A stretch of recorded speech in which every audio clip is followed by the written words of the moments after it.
এইভাবে যেতে যেতে সর্বশেষ আল্লাহ পাক 5 ওয়াক্ত দিলেন। বিশ্বনবী জনাবে মুহাম্মদুর রাসূলুল্লাহ সাল্লাল্লাহু আলাইহি ওয়াসাল্লামকে আল্লাহ পাক বললেন, ওগো বন্ধু, নামাজ দিয়েছি 50 ওয়াক্ত, আপনার উম্মতরা যদি 5 ওয়াক্ত নামাজ পড়ে, হাকিম লড়লেও হুকুম লড়ে না, আমার অর্ডার কোনোভাবে কমতি হবে না, সওয়াব থেকে আমি আপনার উম্মতদেরকে বঞ্চিত করব না।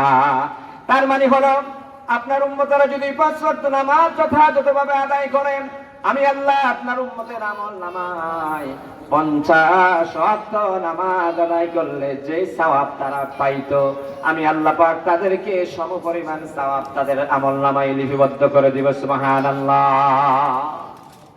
তাহলে আমরা নামাজ পড়বো 5 ওয়াক্ত, সওয়াব পাবো কয় ওয়াক্তের? সবাই বলেন, নামাজ পড়বো কয় ওয়াক্ত, কিন্তু প্রতিদান পাবো কয় ওয়াক্তের? তাহলে সওয়াব বেশি না কম হবে? তাহলে কারা কারা নামাজ পড়তে রাজি আছে একটু 2 হাত তুলে দেখায়, নারায়ে তাকবীর। আল্লাহ তাআলা আমার প্রিয় মুসলমান ভাইদেরকে 5 ওয়াক্ত নামাজ যথা টাইমে আদায় করার জন্য কবুল করে নিও বলি আমিন। আমার ভাইরা বাবারা, নামাজ এত বড় ফজিলতপূর্ণ ইবাদত। আল্লাহর রাসূল সাল্লাল্লাহু আলাইহি ওয়াসাল্লাম বলেন, যে ব্যক্তি নামাজ 5 ওয়াক্ত আদায় করবে, আসসালাতু ইলাস সালাত, তারপরে আল জুমাতু ইলাল জুমাতে, আর রমজানু ইলার রমজান, কাফারাতুন লিমা বাইনাহুমা। আল্লাহ রাসূল বলেন, আল্লাহর কোন বান্দা যদি ফজর নামাজের পরে আবার জোহরের নামাজের জন্য অপেক্ষা করেন, জোহরের নামাজ আদায় করার পরে যদি আবার আসরের নামাজের জন্য অপেক্ষা করে, আল্লাহ রাসূল বলেন আসরের পরে মাগরিবের জন্য অপেক্ষা করে, মাগরিবের পরে ইশার জন্য অপেক্ষা করে, ফাযালিকুমুর রিবাত, ফাযালিকুমুর রিবাত। রিবাত এটা আরবি শব্দ। রিবাত বলা হয় ওই ব্যক্তিকে যেই ব্যক্তি অস্ত্র শস্ত্র নিয়ে সীমান্ত পাহারা দেয়। বিদেশের কোন শত্রু যদি এই দেশে ঢুকে, সাথে সাথে ফায়ার করে গুলি করে দিবে। যেমন আমাদের দেশের বিজিবি, তাদের চোখ সব সময় থাকে ভারতের কোন লোক যদি ঢুকে। আবার ভারতের বিএসএফ এর দায়িত্ব হলো বাংলাদেশের কোন লোক যদি তাদের দেশে ঢুকে, সাথে সাথে ফায়ার করবেন। আল্লাহর রাসূল বলেন, আল্লাহর কোন বান্দা যদি ফজরের পরে যোহরের নামাজের জন্য অপেক্ষা করে, হুজুর বললেন ফাযালিকুমুর রিবাত, আল্লাহ রাসূল বললেন তারা হলো ওই মুজাহিদের মতো পদমর্যাদা পাবে যে মুজাহিদ জিহাদের ময়দানে, যুদ্ধের ময়দানে অস্ত্র তাক করে বসে আছে, প্রতিপক্ষ কাফের বাহিনী আসলে তাকে হত্যা করবে। আল্লাহ রাসূল বললেন ওই মুজাহিদরা যেমন অস্ত্র নিয়ে অপেক্ষা করেন, শত্রুর অপেক্ষা করে, শত্রুকে দুনিয়ার মুখ থেকে বিদায় করে মুজাহিদের পদমর্যাদা পাবে, গাজীর মর্যাদা পাবে। আল্লাহর কোন বান্দা যদি ফজরের নামাজের পরে যোহরের জন্য অপেক্ষা করে, নামাজের জন্য অপেক্ষা করলো, কিন্তু আল্লাহ রাসূল বলেন শুধু তাই নয়, এই ব্যক্তিকে জিহাদের ময়দানে জিহাদ করা অবস্থায় মুজাহিদরা যে সওয়াব পাবে, 1 ওয়াক্ত নামাজ থেকে আর 1 ওয়াক্ত নামাজের জন্য অপেক্ষা করলে সমপরিমাণ সওয়াব পাবে। সুবহানাল্লাহ। বুঝছেন তো? শত্রু বাহিনীর মোকাবিলার জন্য কেউ যদি অস্ত্র ত্যাগ করে রাখেন জিহাদের ময়দানে, এর মানে হলো ফজর থেকে যোহর পর্যন্ত কেউ যদি জিহাদের ময়দানে অস্ত্র তাক করে রাখেন, শত্রু আসলেই হত্যা করবে। ওই ব্যক্তি গাজী হিসাবে অথবা শহীদ হয়ে গেলে আল্লাহ পাক তাদেরকে জান্নাতের পদমর্যাদা দিবেন। আল্লাহ রাসূল বলেন ইনতিজারুস সালাতি ইলাস সালাতি ফাযালিকুমুর রিবাত, ফাযালিকুমুর রিবাত।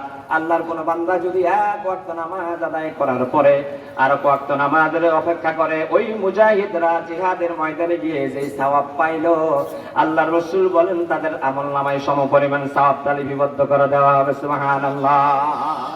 আমার ভাইরা, আল্লাহ রাসূল বলেছেন কেউ যদি জিহাদের ময়দানে 1 দিন সময় ব্যয় করেন, 1 মাস, আরেকটি রাওয়ায়াতে এসেছে 1000 দিন, 1000 রাত দাঁড়িয়ে দাঁড়িয়ে তাহাজ্জুদ নামাজ পড়লে, 1000 দিন দিনে রোজা রাখলে যে সওয়াব পাইলো, আল্লাহর রাস্তায় যারা মুজাহিদ তারা সমপরিমাণ সওয়াব পাইলো।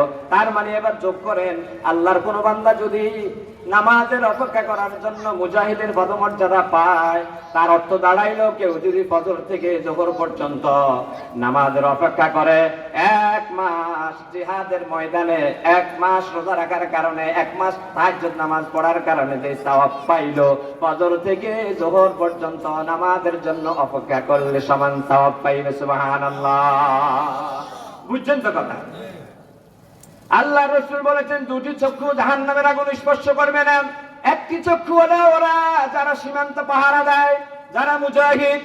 এই যে আমাদের দেশের বিজিবি, তারা সীমান্ত পাহারা দিচ্ছেন, তাদের পদমর্যাদা যেমন। আল্লাহ রাসূল বলেন যারা জোহরের নামাজ আদায় করার পরে আসরের নামাজের জন্য অপেক্ষা করে, আসর পড়ার পরে আবার মাগরিবের জন্য অপেক্ষা করে, মাগরিব পড়ার পরে এশার জন্য অপেক্ষা করে, আল্লাহ পাক তাদেরকে নামাজের সওয়াব তো দিবেনই, সীমান্ত পাহারা দেওয়ার কারণে মুজাহিদরা যে সম্মান পায়, আল্লাহ রাব্বুল আলামিন তার ওই নামাজি বান্দাদেরকে সমান সওয়াব লিপিবদ্ধ করে দিবেন। সুবহানাল্লাহ।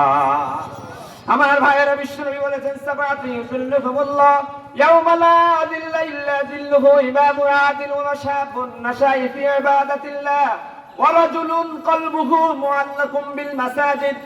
আল্লাহ রাসূল বলেন, ও আমার সাহাবীরা শোনো, হাশরের ময়দানে যেদিন সূর্যটা মাথার উপরে থাকবে, জমিনটা তামা হয়ে যাবে, মানুষগুলো হুরাতান ওয়াফাতান উরাতান, মানুষগুলো উলঙ্গ থাকবে, খালি পায়ে থাকবে, খতনাবিহীন অবস্থায় হাশরের ময়দানে দাঁড়িয়ে থাকবে। ইন দা মিন টাইম আল্লাহ পাক স্পেশাল কিছু মানুষকে ডাকবে। আল্লাহ পাক বলবে, ও আমার ফেরেশতারা, একটা উদাহরণ দেই। এই ঘটনা বলার আগে, কোন মেজবানিতে যদি যায় অথবা কোন আল্লাহর হস্তে খানায় যদি আমরা যাই, দেখা গেল মানুষ চেহারা বসে আছে, কাকে উঠাবে, কিন্তু কয়েকজন সম্মানী মানুষ আসছে। তখন দেখা গেল হাজিরপাড়া বাজারের ইমাম সাহেব অথবা মাওলানা আমির হোসেন সাহেব আসছে, লগে আর 2-4 জন সম্মানী লোক আসছে। তখন শামসুল ইসলাম শামু ভাই অথবা বাসর ভাই বলল, দ্বিতীয় পর্বে ওনাদেরকে খাবার দেবো, তবে এখানে দাঁড়িয়ে থাকাটা বেমানান, ওনারা সম্মানী মানুষ, ওনাদেরকে ঘরে বসাই একটা চেয়ারের ব্যবস্থা করে দাও। পরে কিনা এরকম তেমনি ভাবে হাশরের ময়দানে পৃথিবীর সব মানুষগুলো উলঙ্গ হয়ে উঠবেন, খতনাবিহীন অবস্থায় উঠবেন, খালি পায়ে উঠবেন। আল্লাহ রাসূল বললেন, হুররাত উফাতান উরাতান, এই মানুষগুলো গোররান, এই মানুষগুলো উলঙ্গ অবস্থায় খালি পায়ে, তারপরে খতনাবিহীন অবস্থায় উঠবে, সূর্যটা মাথার উপরে থাকবে, জমিনটা তামা হয়ে যাবে, মানুষের মগজগুলো টকটক করতে থাকবে, প্রচন্ড গরমের কারণে জিহ্বাটা গড়ানি পর্যন্ত চলে আসবেন। ওই কঠিন মুহূর্তে আমার আল্লাহ ফেরেশতাদেরকে ডেকে বলবে, আমার ফেরেশতারা, আজকে কঠিন হাশরের ময়দানে স্পেশাল 7 প্রকারের মানুষরে আমার বাড়িতে ডেকে নিয়ে আসো। সুবহানাল্লাহ। আমার বাড়িতে ওই 7 প্রকারের মানুষরে ডাকো। 1 নম্বরে ডাকবে যেই মানুষগুলো ইমামুন আদিলুন, ন্যায় বিচারক ছিল। 2 নম্বর হলো ওয়াশাবুন নাশা'a ফি ইবাদাতিল্লাহ, যেই মানুষগুলো যৌবনকাল থেকে ইবাদত করতে শুরু করলো। 3 নম্বরে ডাকবো এই মানুষগুলো ওয়ারাজুলুন কলবুহু মুআল্লাকুম বিল মাসাজিদ, ওই মানুষগুলোকে ডাকো যেই মানুষগুলো দুনিয়ায় তাদের কলবটা মসজিদের সাথে লাগোয়া ছিল, 1 ওয়াক্ত নামাজ আদায় করার পরে আরেক ওয়াক্ত নামাজের জন্য তাদের অন্তরটা মসজিদের দিকে ঝুঁকেছিল। ও আমার ফেরেশতারা, আমার ওই স্পেশাল বান্দাগুলারে ডাকো, আমার ওই বান্দাগুলারে পোশাক পরায়া, আমার ওই বান্দাগুলাকে আর আজিমের ছায়া তলে আমার স্পেশাল বাড়িতে এনে তাদেরকে আশ্রয় দাও। সুবহানাল্লাহ। বুঝছেন নি আমাদের কি ফজিলত? বুঝছেন তো আমার ভাইরা? তাহলে বিশ্বনবী জনাব মুহাম্মদুর রাসূলুল্লাহ সাল্লাল্লাহু আলাইহি ওয়াসাল্লাম বলেছেন, as-সালাতু নূরুন, নামাজ হচ্ছে আলো। আলো, আলোর কাম কি? আলো অন্ধকার দেয়, অন্ধকার দূরীভূত করে আপনাকে রাস্তা দেখিয়ে দেয়। আল্লাহ রাব্বুল আলামিন কোরআনে কারীমের 27 নম্বর পারার 16 নম্বর পৃষ্ঠায় বলেন ইয়াউমা তারাল মুমিনিনা ওয়াল মুমিনাতি ইয়াসআ নূরুহুম বাইনা আইদিহিম ওয়া বিআইমানিহিম বুশরাকুমুল ইয়াউমা জান্নাত। আল্লাহ রাসূল বললেন as-সালাতু নূরুন। এই হাদিস শরীফের তরজমা বিশ্ব নবী করলেন এই আয়াতের as-সালাতু নূরুন।